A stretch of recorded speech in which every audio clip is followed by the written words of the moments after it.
कल विधानसभा में भजनलाल शर्मा ने बजट सेशन के दौरान अपना एक दमदार भाषण दिया और विपक्ष के सवालों का जवाब देने का भी काम किया। लेकिन इन सभी के बीच अब नेता प्रतिपक्ष टीकाराम जूली ने एक मुद्दा उठा दिया है कि वित्त मंत्री की तुलना में सीएम भजनलाल शर्मा संतुष्टपूर्ण जवाब नहीं दे पाए और मुख्यमंत्री काफी ज्यादा इस दौरान कंफ्यूज भी दिखाई दिए। साथ ही उन्होंने राजस्थान के इस बजट को पूर्णतः नीरस बजट बताया और इस बजट को जनता के सर पर कर्जा मांडने वाला भी बताया है। क्या कुछ कह रहे हैं टीकाराम जूली, आइए आपको सुनाते हैं। मैं तो सर्वप्रथम आप सबको धन्यवाद देना चाहूंगा और आज जिस प्रकार से मुख्यमंत्री जी ने बजट की रिप्लाई दी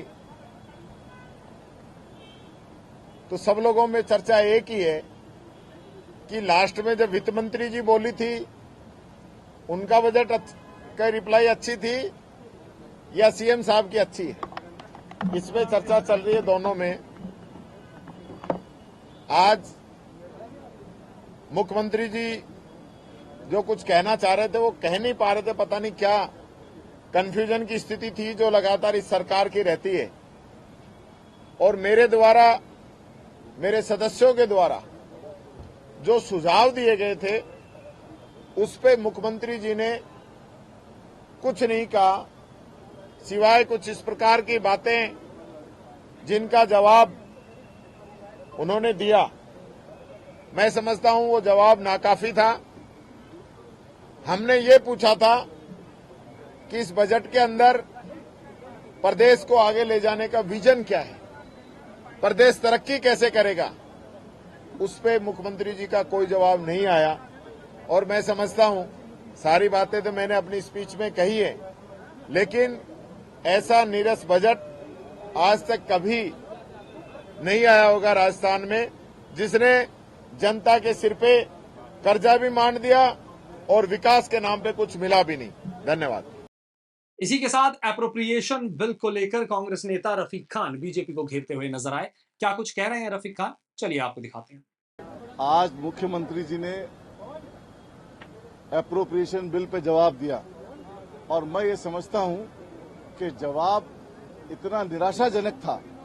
जब बजट फाइनेंस मिनिस्टर द्वारा प्रस्तुत किया गया और बजट का रिप्लाई फाइनेंस मिनिस्टर ने किया तो एप्रोप्रिएशन पे जब फाइनेंस मिनिस्टर नहीं बोल रही थी तो ऐसा लगता था, ये लग रहा था सभी को, और सभी को यह था कि मुख्यमंत्री बोलेंगे तो कुछ खजानों का पिटारा खोलेंगे, लेकिन ऐसा कुछ नहीं हुआ।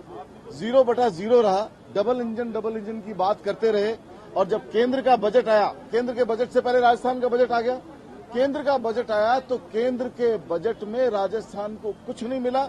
डबल इंजन का दूसरा हिस्सा, दिल्ली का हिस्सा, सेंटर का इंजन बिहार की और आंध्र प्रदेश की तरफ मुड़ गया।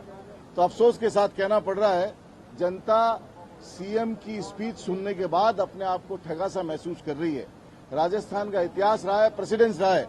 अब से पहले, इनसे पहले जो सीएम रहे हैं पिछले 30-35 सालों तक, उसमें भैरव सिंह जी रहे, अशोक गहलोत जी रहे और पूर्व मुख्यमंत्री वसुंधरा राजे जी रही। कभी इस तरह से नहीं हुआ कि टैक्सेशन तो रहे आबकारी और टैक्सेशन तो के पास में, और फाइनेंस रहे फाइनेंस के किसी कैबिनेट मिनिस्टर के पास में, तो कोई तालमेल नहीं, कोई असमंजस, कोई हर जगह असमंजस्य की स्थिति, न फाइनेंस मिनिस्टर और न मुख्यमंत्री के बीच में तालमेल, न अप्रोप्रिएशन बिल और अप्रोप्रिएशन के जवाब के अंदर बजट के साथ तालमेल। तो ऐसा कह सकते हैं कि आज का दिन जनता की अपेक्षाओं पे खरा नहीं उतरा। मुख्यमंत्री जी जनता के प्रति जो दायित्व थे उसको नहीं निभा पाए। आम आदमी इस कंफ्यूजन में रहा कि हमें कुछ मिलेगा या नहीं मिलेगा। Thank you. रफीक सर, एक सवाल है। राजस्थान में स्कूलों के अंदर 5 अगस्त को कश्मीर में धारा 370 हटाने को लेकर स्वर्ण मुकुट मस्तक दिवस के रूप में 5 अगस्त मनाया जाएगा, इसके ऊपर कांग्रेस पार्टी क्या? देखिए, ऐसा है कि मुझे अभी ऐसा ज्ञान नहीं है कि क्या इन्होंने ऑर्डर किया है।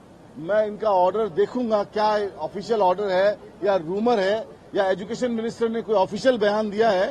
पूरा ऑर्डर समझने के बाद में बिल्कुल आपके सामने उसका जवाब दूंगा। लेकिन मैं ये कह सकता हूं कि जिस तरीके से शिक्षा मंत्री काम कर रहे हैं वो नीतिगत नहीं है, सर्व समाज को, सभी को साथ लेने की नीतियां नहीं है।